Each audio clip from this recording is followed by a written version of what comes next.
What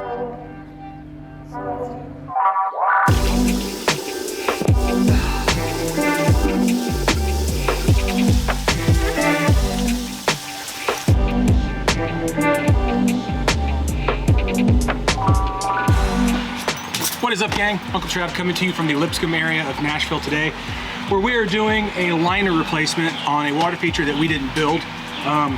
Most of the liner is out of the bottom right now. This was a dirty girl. We're gonna talk about that in a minute, but basically what we're gonna do is the waterfall starts up here. There's a spill off of this rock and a spill off of this rock. We're gonna downstack all of this. There's a rodent damage in the back. I wanna show you something that we're gonna be using to kind of counteract that as well. What we're doing right now is just finishing lunch because holy cow, this thing was dirty. This homeowner is not unlike a lot of other homeowners. They have bird feeders. Sweet God. You saw that, right? You should keep that in there. It's a squirrel twirler. It's a twirl-a squirrel. He's a sweet guy. It scared the shit Yeah, out so of me. it prevents, like, if a squirrel wave gets on there, it'll start spinning around. Yeah, it's awesome. It was super sweet. That thing.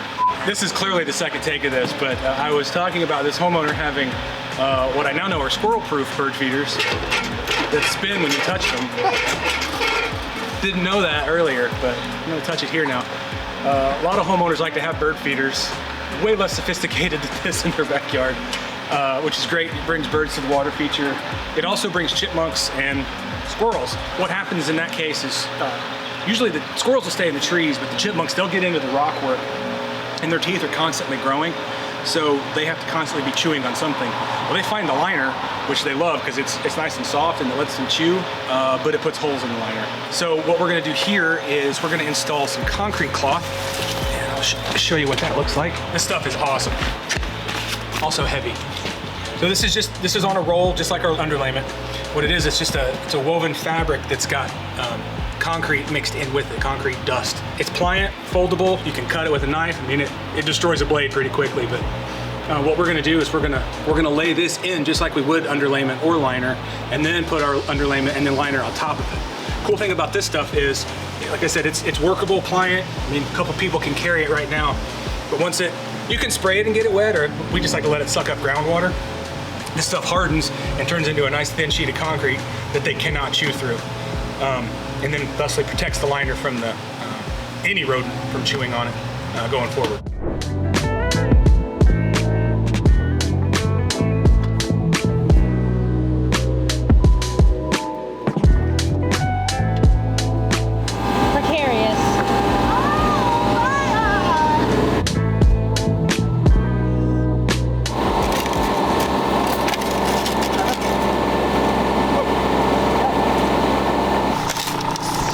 Bloody there, John. But over here we've got a bit of a quandary. Oh, there we go, John. That's jolly.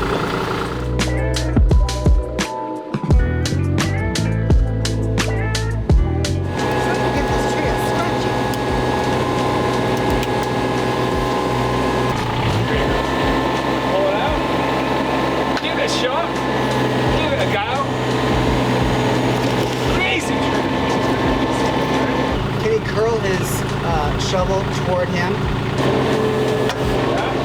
That's all I got.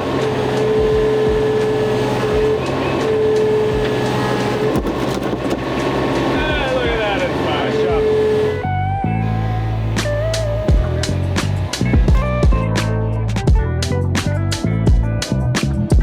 shovel. Okay, so day 2, getting things started. Here's where we ended up yesterday. We had 2 sources of water loss that we ultimately found out. We definitely had the rodent activity, which you saw earlier in the video with the chewing through the liner.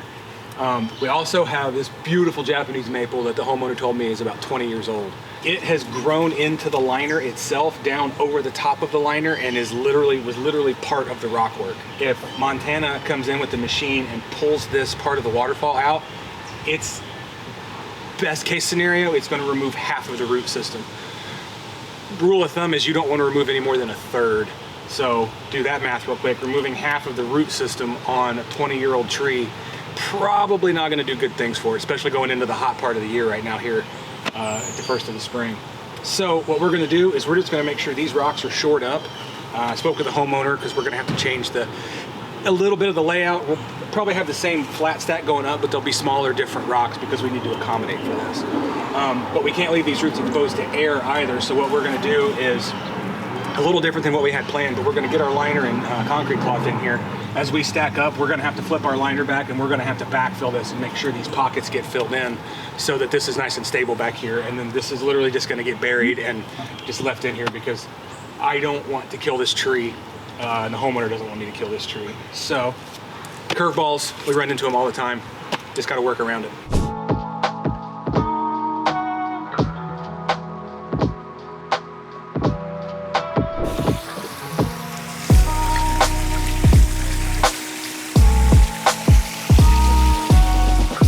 There it is, gang. Pond rebuild, liner replacement. Took us 4 days. It was a little dirtier on the front end, and we had a little help, a little visit from Mother Nature today that kind of slowed cleanup down a little bit. But went back together mostly like it was before, but I think it looks great. More importantly, the homeowners love it. They brought us some pie, which I'm gonna try to get through my wrap up here and get back there before Jamie and John eat all of it. But I went ahead and took these two water supplies over here at the headwaters on the left and just kind of merged them, kind of with some help with the homeowner. It's not quite filled, but it's good enough for us to let them top it off and enjoy their renewed pond and to get out of their hair. In the meantime, do me a favor, like, follow, share, subscribe. Leave us a comment in the comments section. When would you like us to come work in your yard in the rain? In the meantime, Uncle Trav, and I'll see you next time. Cheers.